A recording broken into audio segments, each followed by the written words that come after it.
This is going to be a quarterly thing. We've always generally done market reports every quarter anyway as precision, but generally speaking, my part has come as part of the my section has always come as part of the technology market report that we do. Now, I've basically just said to the powers that be here, look, I've got a really good network in this space, and everyone wants to know insights and trends and challenges specifically from these spaces across HR systems, HR tech, HCM, whatever you want to call it. So you're all part of a network, a community that's growing day by day, and actually having a more targeted one is going to be really much more valuable to all of us moving forward. So this is the first specific HCM one, but they'll be just being rolled out on a quarterly basis now. So look, thanks again for you all joining on today.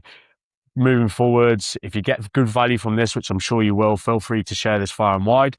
I will be sending you all a version of the market report after, which is reflective of Q4 and then heading into this quarter. So what I'm keen to do is run you through the trends and some of the high level points of that before I actually send you the detailed reports. There will be a Q&A at the end where you can either unmute yourself and ask questions, or you can put them in a chat. But also, if you don't want to wait till the end, you want to put them in the chat for us to come back to at the end, then happy days. But without further ado, we will kick off. So look, this is formulated, and I have this conversation with a lot of you, whether you're clients of mine, candidates of mine. I have this conversation a lot whereby I'm constantly engaged with the market by both objective and subjective data on what we're feeling, hearing, seeing in the market specific to the ANZ, HRIS and HCM space. Now, how things have transpired over the last couple of years, a lot of that focus is whittled down to kind of UKG and Dayforce, albeit, there will be some insights from other places too. So look, you're the guys that are formulating these reports a lot. And when it's not you, it might be your hiring managers or your execs or anybody else that you have day-to-day conversations with. They formulate this report. So look, I'm gonna talk you through these the very high level, and then we can get to the questions at the end. So, executive snapshot. So, how does the market look? A common question which I get all the time. Well, a very quick executive snapshot is it's looking very promising. It's looking good.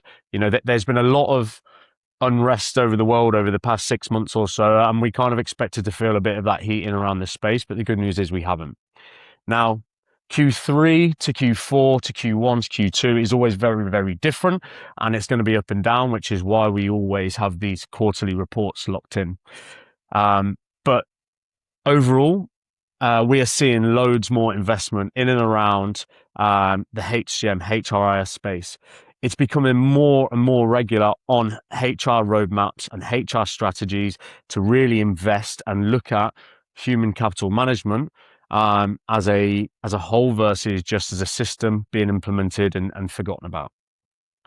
The market is starting to move a little bit differently from technical implementation and becoming really, really obsessed with technical implementation to looking at kind of more long-term platform ownership and how the ownership of that platform is being bedded out within an organization that fits within a kind of a wider roadmap.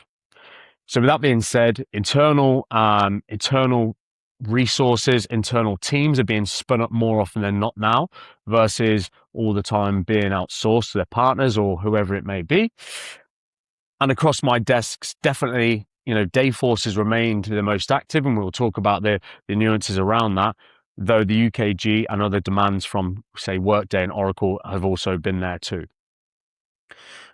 Candidate priorities, I've got the top 5 from Q4 and they're very different to Q3. So we'll talk through them. And I know we're kind of having these conversations day in, day out, but it's good to feel, what other people are also seeing. So look, this is overall a really good, clear snapshot of exactly kind of the main market pulse areas that we are looking at right now. So as I mentioned, Dayforce is still the most active platform. Where we're seeing in our space, a lot of that demand has been across not-for-profit, aged care, healthcare, community type organizations. Those ones that have got like the real complex workforces that need something like this to leverage kind of their their workers, or someone to manage their workforce better than what they're currently doing at the moment. In terms of the fastest growing market themes and hiring themes now, again, very different to Q3, where we were talking more about technical implementation. We're now starting to change that conversation to talk about optimization, value from the product, return on investment, all those kinds of things. Now, I know this is a contentious one, and we speak to a lot of clients in this space, and more common than anything in this particular quarter or the last quarter has been all around that conversation is, were we actually ready to go live with what we went live with before we got to the end point? And the answer is more often than not, no. Like, a lot of these organizations are wishing they could probably rewind 12, 18 months and really bed out their internal processes, resources, and general implementation readiness before going ahead with these projects. And look, I know this is a common conversation I'm having with, I can pick out a handful of you on this call right now who have all got your own war stories around this, but we'll get to that point. In turn, top candidate priority, put my teeth back in there. So top 5, we'll go through those at the end, but the main one that we're talking about right now is work-life balance, right? There's a lot of people that have gone and taken really wild salaries or day rates or whatever over the past 6, 12, 18 months, whatever it needs to be, and are now starting to feel the heat. Families are taking the brunt of it. You know, I know people that some kids are coming to them and saying, "Hey mum, hey dad, like, what's going on? You seem to be miserable a lot. Or you don't seem to be yourself." And that's starting to hit home now more often than not. So people are now looking towards that kind of work-life balance again, which is always going to be important, right? But there's a lot of people that also have bills to pay, kids to feed, whatever it needs to be, when remuneration was actually the highest back in Q3. Fastest growing capability, again, going to talk about it till I'm blue in the face on this particular call, I reckon. It's all about that internal ownership, leadership. Hiring confidence, moderate to high, so not as high as it could be, but there's external factors that come into place with that. And a lot of that is just economics and economic driven. However, it is moderate to high. There's obviously pockets of areas which are more buoyant than others, and we'll talk about those a little bit later on.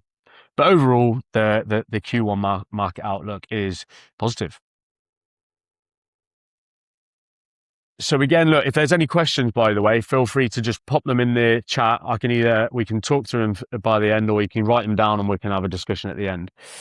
Now, this is probably where we saw the biggest shift. So Q3, for example, we saw over 83% of my hires, or our hires as an organization, but actually my hires within the HCM space were permanent hires. Now, for us, a permanent hire is always a really good signal that the market is going to be picking up, and we're actually going to see some more roles later down the track off the back of a spike in permanent hires. So in Q3, start of the year, we were looking around about 83% of my placements in and around this desk were permanent. That showed confidence in the market at that point, and actually it showed that there was more roles coming to the market around kind of long-term ownership, longer-term roles, and a bit more kind of stability in those particular organizations.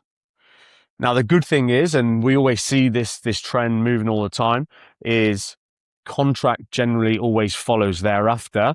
And if contract doesn't generally follow thereafter, we start to think there's something not quite right about the market. Well, the good news is, in this quarter, Q4, contract has done what it usually does and has followed the pace of permanent hiring in Q3 and has leveled things out a little bit in this quarter. So we're at 50% from Q4 around permanent hires in and around this particular desk. 37% was contract, and the rest was fixed term. So there's probably loads of people on this call at the minute who, as soon as you mention fixed term, like they probably just want to end the call, to be honest with you, because you don't really get the best of either, right? But the good news is for you guys, that is the lowest percentage of what I'm going to be putting in front of you guys for sure. The reason for the contract and common questions for us is, why does contracts usually follow perm, and why is that a trend? Well, it's really simple. Like, permanent always goes hot first to get those more strategic or ownership type roles through the door first and foremost. But then they like to spin up projects, and we generally see projects being spun up or people being working on projects through day rate contracts. And they're the guys that are going in, doing the do, getting out, moving on to the next. So if you're maybe in a position where you've always been perm, looking for day rate contract, could be a good opportunity for you to start looking to the market. And vice versa, if you wanted to go the other way, again, if you wanted to go the other way, again, there's still that appetite there. The platform demand. So there was 67% of my placements done across this desk over the last 3 months. In and around about 20 to 23 placements in that time were Dayforce. The remaining 33% were UKG. And in terms of the top sectors that made that up, you can see that on the screen as followed. So not-for-profit, again, still winning. Around about half of our business in and around my space was done in those areas. And I know a few on this call probably work in those sectors. Followed by consultancy, partners, construction, retail.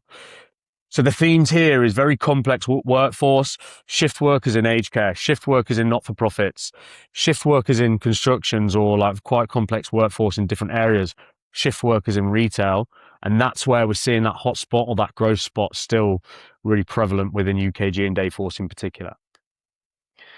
When we talk about consultancies, and again, like, it depends where you sit on this, like, we engage as a business with consultancies, but more so tier 2 or advisory or specialized type consultancies rather than like your big four. Yes, we do work with big fours, but realistically, they're quite tough to deal with. They're quite hard to work with. And a lot of you guys want autonomy from your work. So we then start to look at kind of, who's really good in the tier 2 spaces. There's a couple of people who are really good in Dayforce, really good in UKG, really good in Workday, whatever it needs to be. And we engage with those guys as well as the advisors. And that's where that 30% is coming from. So moving things on, again, key themes that are shaping the market, again, all around that post-go live optimization. The conversation has changed from how do we implement this system to how do we get the most value from this system? So if any of you guys are currently hiring, or whether you are going into your interviews and looking for that next opportunity, like, really understand that companies are now starting to drive that question as to how do we maximize value. So please, if you do anything from this call, start to tailor your approach with some of these organizations, unless they're a implementation project that they're working on, to how you can maximize value for the rest of the business through hiring you, or how can that hire be pivotal to the maximum value that the business is getting from that particular system. And on the other side there, we've talked about it, rise of internal capability. Businesses are now looking to bring their support models in-house. They're really trying to in-house as much as they possibly can, because I'm sorry if any of you consultancies are on this call today, there's been so much money being spent through those consultancies, and CFOs, execs are starting to now look at, okay, is there anything that we can do in-house? Can we start to redeploy people to support this project versus sending a ticket out externally, waiting 2, 3, 4 days, weeks, months in some ways for these people to come back to us.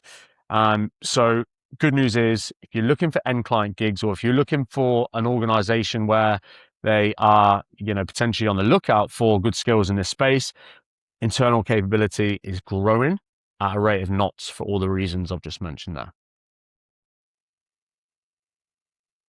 Productivity, governance, and AI, that is what's driving a lot of this investment, right? So we all know workforce management is being talked about at the exec levels more often than not, day in, day out right now. When we're talking about workforce management, we're not just talking about putting the system in. It's all around redeployment. It's all around employee engagement. All of those hot topics that your HR leaders, your P&C execs are talking about, that's where we're talking about that strategic priority. Obviously, the system and the technology is the tool, but actually the wider, more operational transformation is continuing the demand for investment. Governance and ownership. I'm seeing a lot around this compliance and governance and stuff like that at the moment. They're all hitting the news. Some are hitting the news for reasons they shouldn't be and all that kind of stuff. Again, that governance compliance piece is massive driving factor around investment, but then also ownership.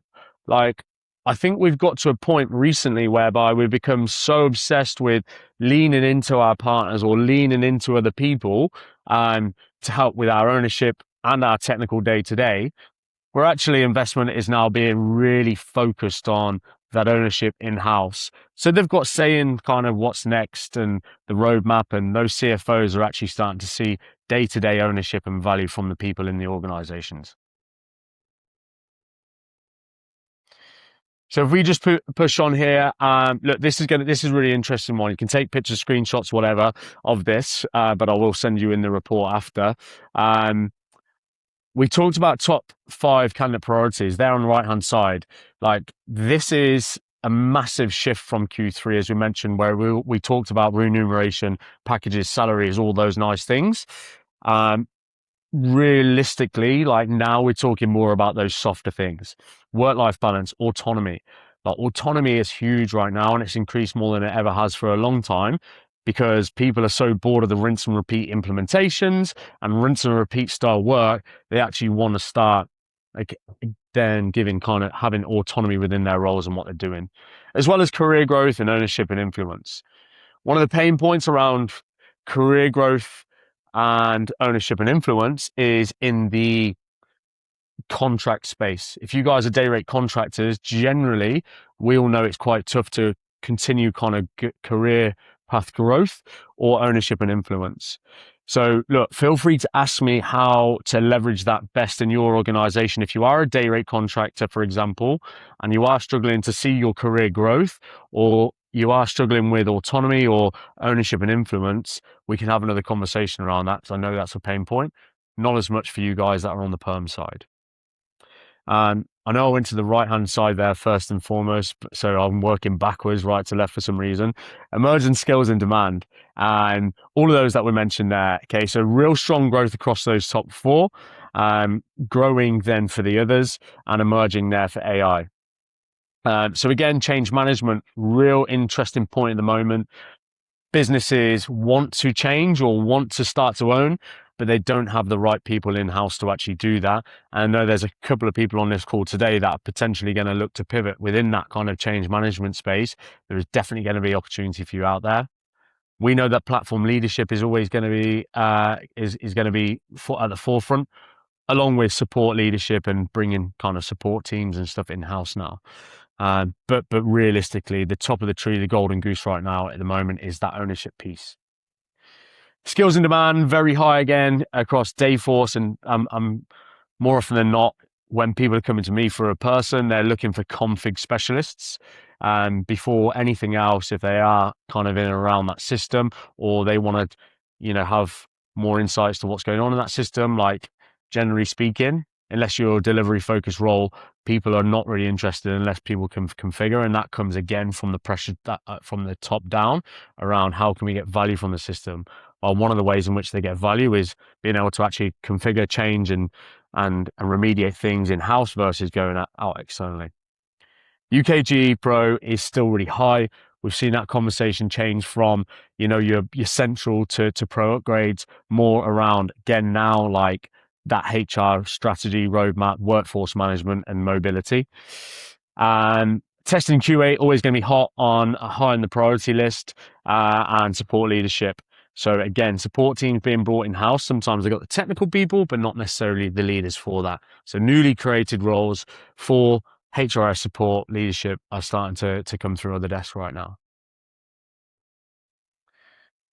Challenges for organizations. So interesting one for you to know, like, sometimes you don't necessarily, if you're a candidate or if you're a client, it's slightly different. If you're a hiring manager and you're at those kind of conversations with senior stakeholders or leaders, but actually for the candidates or people that are applying for roles, this is really key to know.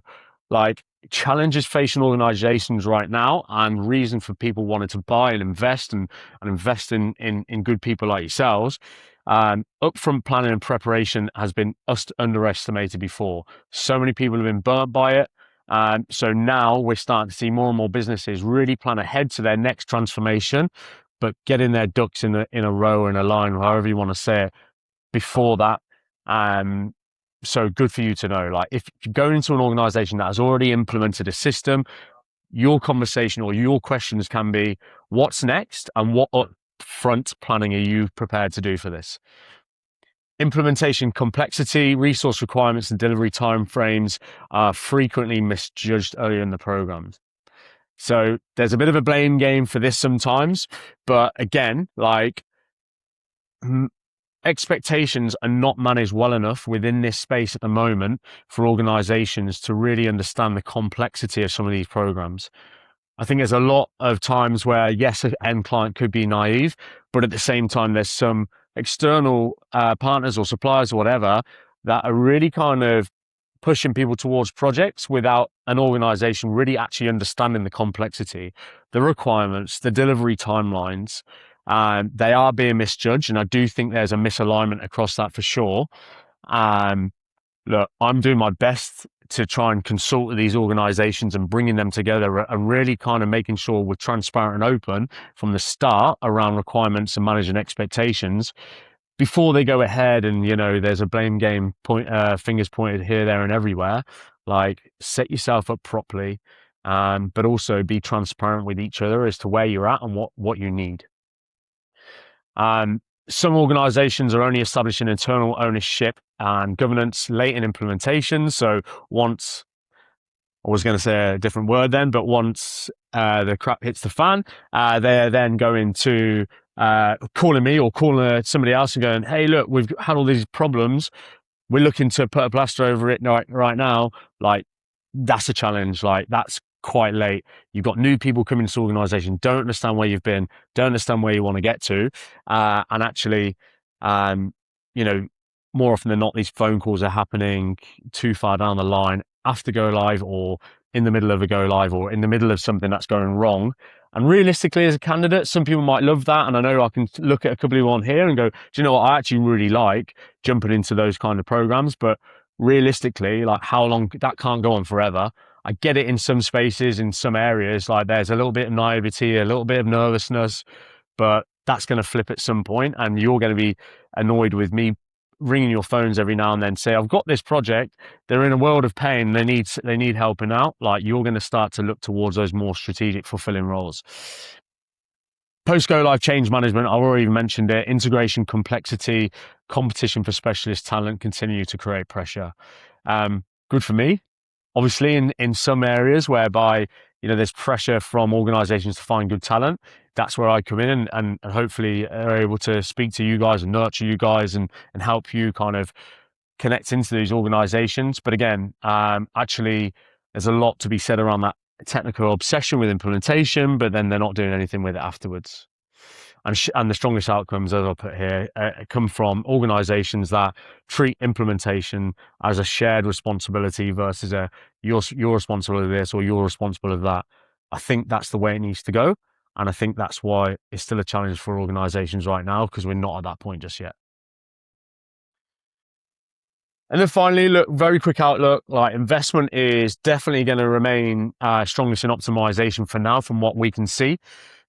Gear your conversations up towards optimization, if that's what you're interested. If you like the rinse and repeat implementations, stick to that. Like, I don't know what you need to do. Put yourself hands up on LinkedIn and say, I love doing this, because there's definitely still a market for you. But where we're seeing this go over the outlook of Q1 is continuation around optimization. Demand for specialists remains strong. Optimization, config, support, leadership, platform ownership, across both those markets, and end clients are starting to create more of a point of difference now, because a lot of their roles they're starting to go to market with are brand new roles. I would put my hand up if somebody said to me, if someone rang the phone to me and said, "Hey Joe, I'm looking. This is our vision. We've implemented. We're looking to optimize. We've got a brand new role, and we want you to be part of this to mold it." That's such more of a of an attractive role for me versus, hey Joe, got another rinse and repeat, or hey Joe, we've got a problem, can you help us out? So end clients that are beginning to have a point of difference are the ones that are creating these newly created opportunities, and they are the ones that are absolutely winning, and they're the ones that are generally gone well with their implementations and generally have got a good forward thinking strategy around what's next. So look, I know that's kind of a bit crash bang wallop, and I've just spoke at you there for the last 20 minutes or 25 minutes or so. But hopefully that resonates with a few of you. I'm really keen to open it up now to a bit of a Q&A. So let me know your thoughts. If that resonates, or if it doesn't, let us know, shout out. Or if you've got any questions, give me a shout. If you want to ask questions in the chat box, do it. If you want to unmute yourself, also do that. I'm all ears, and I'll give you my best responses. Alan kicked us off. Hey, mate. Yeah, good question. How are clients managing work they're undertaking, BAU versus project? Really, really good question, because there's often a conversation as to, I'm in the BAU team or I'm in the projects team, right? Realistically, like, there's no one size that's fitting all at the moment. Depends on the size of the organizations, but generally speaking, we are still seeing that kind of, you're sat on BAU and you're sat on project. And that seems to be a really easy way of differentiating the two. Now, clearly, as this transpires, like, there's going to be an awful lot of organizations that don't want to be clipping the ticket twice, as some of them call it, with paying for BAU and paying for project specialists, maybe day rates or whatever. So we are starting to see that merge. So to answer your question, how are clients managing the work they're undertaking? We're seeing an awful lot of restructures. So we are now starting to see, people spin up different organization structures to fulfill that. So, I think gone are the days of that kind of blurred line between IT, P&C, and kind of people working on different things. We're starting to see organization structures now that have a support model for BAU, and they have a projects team for new things that are coming in, but they are restructuring their organizations for that to suit. So look, I don't think there's ever going to be a kind of one golden or silver bullet to manage that, because sometimes you've got some really good people who work in BAU that would be great on projects, but they understand the business too much to come over. But in terms of how people are managing that work they're undertaking, they're spinning up a couple of teams or restructuring to suit, for sure. I think, look, if you're piling on BAU and project to everyone all the time, like, that's leading to a lot of burnout, and their conversations are completely different all the time. But I'll be keen to hear what you're seeing too. My thought was simply around in some of your skill sets. It seems to be focused on the technical aspects, yeah, rather than opportunities for what I would call project implementation resources, so PMs, program managers, BAs, that sort. Yeah. Okay, no, I understand that. So what we're seeing a lot more of, and this is unfortunate to a lot of people, whereby for the delivery side of things, they're often leaning into their BAU team to help them deliver, but then they're bringing in the technical know-how or resources to fulfill the technical pieces underneath that. So we're seeing less money, unfortunately, being spent on going externally for delivery focused people to work on projects. And we're starting to see those sometimes pull them across from a BAU perspective into their projects team. Now, where these people are getting unstuck are, they're giving it a go, but some of these people really need to understand the nuances around these kinds of projects. Someone who is potentially, spinning up or rolling out a project for a website upgrade in one area of the organization is not necessarily the best person to be working on a multiple EBA implementation of a complex workforce delivering Dayforce or UKG. Like, it's just not the case. So unfortunately, we're having to let clients get burnt by that before then we're saying, kind of told you so, here's some specialist people. So hopefully that answers your question a little bit better. Initially, people are going internally to find the generic kind of delivery focused people. Once they find out that doesn't work out, it might work out, but if it doesn't, then they're starting to look towards that specialist skill set, for sure, and people with that kind of expertise. Myla, thanks. Yeah, no worries. I'll be sending you all the market report after. James, aged care award is certainly a tricky one to get right compared to yours. Agreed. And James, if there's anybody else on this call that does work in healthcare or awards and stuff like that, then feel free to connect with each other. I can connect you after this. Cheers, Robert. Appreciate your input there. Nicole, in my experience, is it realistic to combine people system stewardship and ongoing HRIS ownership with full-time P&C coordinator or advisor role? And what risks have you seen where organizations have tried to do both within one position? Okay, let me just get back through that again. So people system stewardship and ongoing ownership of full-time. Okay, I get you. Yes. Okay, cool. What risk have you seen there with a full-time P&C coordinator? So what we're seeing is we are now seeing people, it's not really that realistic. I don't see, Nicole, it might have been, it could have been realistic previously, and it could have been on a bespoke system that maybe wasn't in the cloud or could be on-prem and stuff like that. It's some people have worn multiple hats in previous situations, I suppose is what I'm going to say. So there's a lot of people that have been, say, a P&C coordinator and have been asked to look after, operations on the system. We are now seeing that flip completely because the systems are so complex and the elements in the system are so complex. Different modules, you might have different, and you might be running best in breed at one payroll system, one workforce management system, one TNA system. It can be so complex and divided, whereby realistically that's way too many plates to be spinning to coordinate that, plus kind of advising on your day-to-day more operational things. So yes, we're seeing P&C, and we saw for ages a blurred line between IT and P&C of ownership. Now we're starting to see P&C really take ownership of it, and they feel like they've got more of a voice over this ownership now. The IT teams to be working on and leveraging their skills in those spaces, but realistically, we're seeing owners and managers now take those roles and are spinning up teams underneath them. Whether they've pulled P&C coordinators or they're using P&C coordinators or advisors underneath that is a different question. But we are now seeing, and this is a great opportunity for the market, specific leads and managers being recruited or newly created roles being created for those. I suppose the risks where we've seen organizations try and do both within one position, it's just way too much. It's rabbit in the headlight type stuff. It's getting somebody to look after a system as well as kind of day-to-day operations. It's way too much, and the focus needs to be one or the other for sure. What do you see out of interest in your organization or in your experience? The organization is currently trying to figure out what they're going to do with that system stewardship position. Yeah. So that's a conversation that's currently being had. So I just wanted to ask, just based on what you've seen in the market, if it is too much. That's what I thought, but I just wanted to get confirmation of what you've actually seen in the market. Yeah, no, look, I do agree. That's my opinion. There could be people on this call that say different, but my opinion, I'm speaking to so many different, half my job is speaking to clients and companies, and the other half is speaking to candidates. And we're always talking about challenges, ambitions.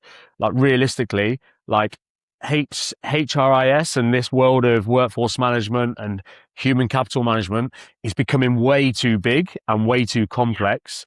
We're using operational decisions, and we are having operational conversations all the time, but in order to leverage those, we're using systems, tools, and technology, right? So we need to see a divide there for sure. Cool. Thank you. Thanks, I appreciate that. We go to Chalaka.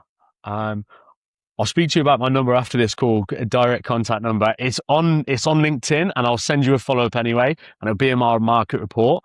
So I'll send you that. Robert, where I find some organizations go wrong with optimizing their new system and overall future state operations is not completing being aware or clearly understanding their current state of business Absolutely. I agree. And we all go back to it, process, people, systems or technology. Like that Venn diagram, I really like using that. And I know a lot of you do as well. Like realistically, like if one of them is not right or not in place, it all falls down. And we know that. So in terms of businesses not being aware or completely understanding their current state business processes, absolutely critical. And if you don't understand your processes as a business, like why are you even starting to look at these systems to leverage or improve things? I totally agree, mate. 100%. If anybody's got anything different to add to that, let me know. But that's my opinion. Penny, and it would depend on the size and complexity of the system. Take Dayforce as a beast, so you would need to focus on the only on the admin side. Yeah, Penny, I'll take it that was going back to, was that going to back to Robert's point, or was that going back to Nicole's? Yeah, sure. Nicole's, yeah, just purely on my experience with Dayforce. So yeah. Yeah, sure. No, it's good. It's good to have these conversations because so many of you are kind of worked for different scale and size organizations that are all at different areas and places of their journeys. Bringing you all together, we can have these conversations. No, that's all good. Nicole, no probs. Robert, all good. I know there's still a few of you on here. Any questions? Feel free to unmute yourself or drop them in the comments. Really keen to be able to point any of you in the right direction or use one of the other guys to help you. Just another quick one for myself, if I may. Would you say the market's now more focused on what I call HCM products across the board rather than best of breed in the different sub areas? And if that's the case, are they now in a position to add modules and complexity to those products as they optimize and look into those other areas that you mentioned? Yeah, that's a really good question. And in short, it's split. But one of the main reasons I was brought into precision sourcing when I was 2 years ago is because really over the years, we'd always specialized in SAP, and we're the number one SAP supplier of Australia. And what we figured is more and more of these clients and people that we're speaking to were starting to go best in breed or best in class.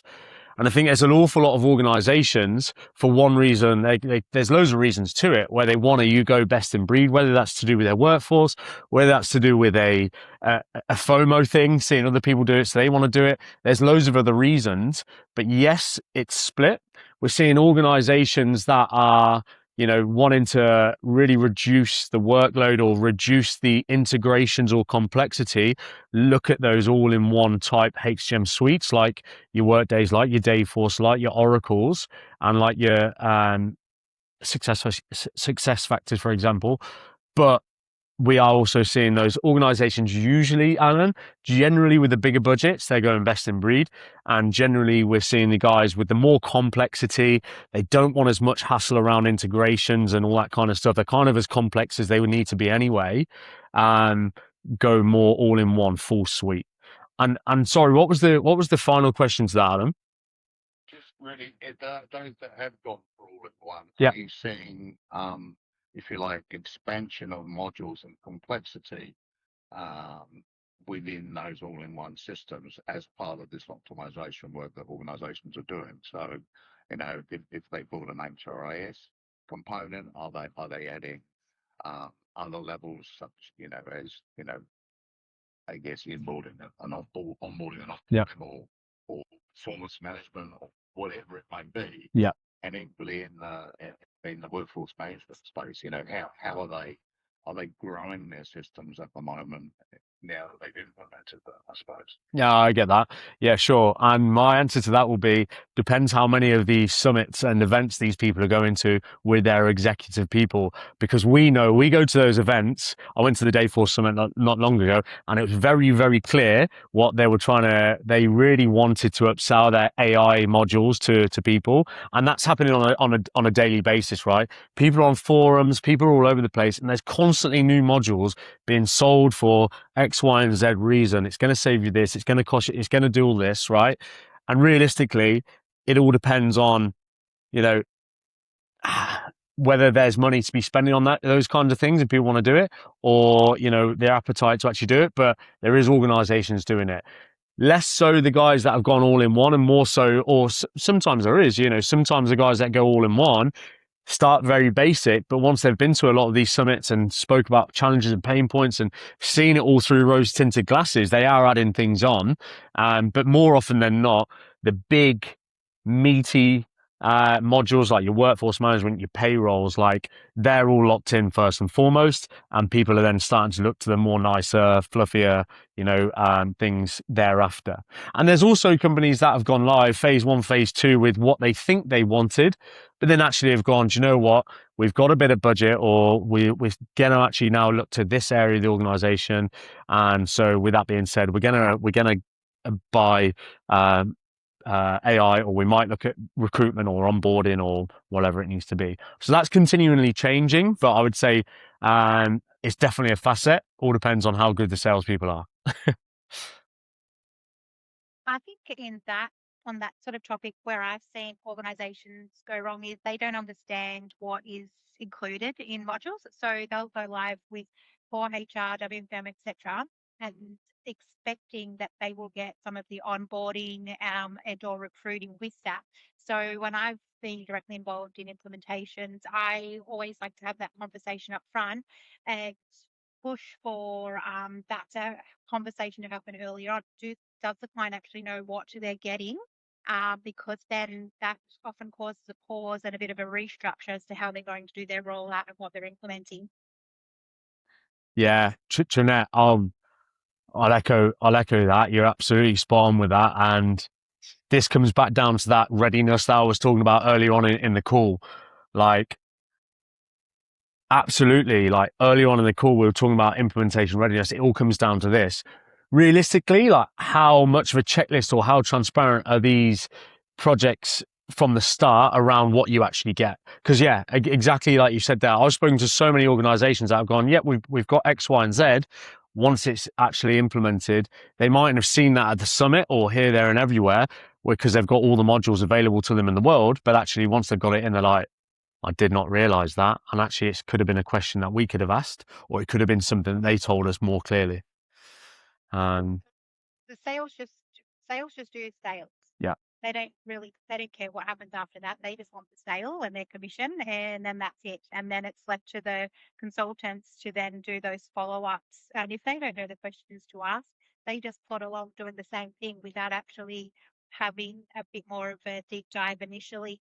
Because I've also found a lot of organizations don't actually speak to the right people in their own organization. So you have the decision makers, but they don't really know what's going on or what's needed. Yeah. I went into one organisation where their strategy involved implementing workforce management before they'd implemented core HR, just because they weren't aware of the basics around that. Mm-hmm. And I think where I've seen it done well is if organizations have got, or sales companies, software companies, if they've got actually someone who's looking after the value, like head of value, for example, or there's a lot of different job titles for these, but effectively somebody that is helping this organization get the business case over the line.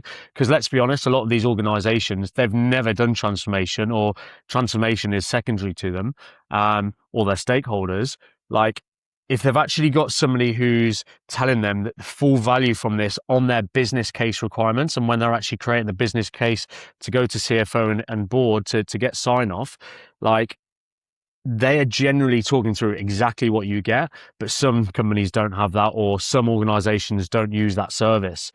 So if you're a client and you do get offered some kind of value service before that, where they are going to build the business requirements with you, and you are actually given the opportunity to sit down with somebody before it even gets to sales to talk through what you're after and what you're going to include, have that conversation, ask that question. Please give me an itemized idea of exactly what this is going to include. Yeah. I think integrations is a big one there, because I've seen a lot where they're, we're going to do this and then we'll phase in other modules. But the amount of money, time, and effort they spend on trying to build out an integration, they could have just implemented Dayforce forms, for example, and it might not fully meet their requirements. No system ever does. but they get more out of Dayforce versus then putting all that effort into and dollars into the integrations. Yeah, I've certainly seen a number of organisations where, yes, they may have an IT strategy, but it doesn't go down into enough depth, and there's no supporting information in a way of an HCM strategy, so that, you know, decisions like, you know, using the reporting tool versus integrating to something else, you know, haven't been clearly thought out through. So sales are kind of acting carte blanche from a vendor point of view, to just who can I get across the line in terms of selling the next module or the next piece of information. Sweet. No, that makes sense a lot. I'm happy to connect any of you guys that are on this call today that are engaged in good conversation with each other. Feel free to connect with each other. This is part of why I do what I do, like to really network you guys and help each other out. So don't just say it all come from me. If you want to continue your conversation, then I'm more than happy for you to do so. Now, there is another market report being done straight after me here. So if we got time for maybe one or two more questions, if anybody's got them. But if not, happy days, have a good week, and I'll follow up with a phone call and the market report.